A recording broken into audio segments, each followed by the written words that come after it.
These are two camps that should be working together, but if they find themselves clashing and having disagreements like this, it means that somewhere something is wrong. I think today I've been advocating for love,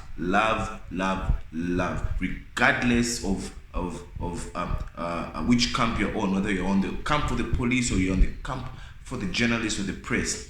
You must all be in love. One party trying to deliver us with latest news, showing us what's happening currently. The other camp trying to provide security, all giving a public service. But then if they find themselves fighting, I don't know.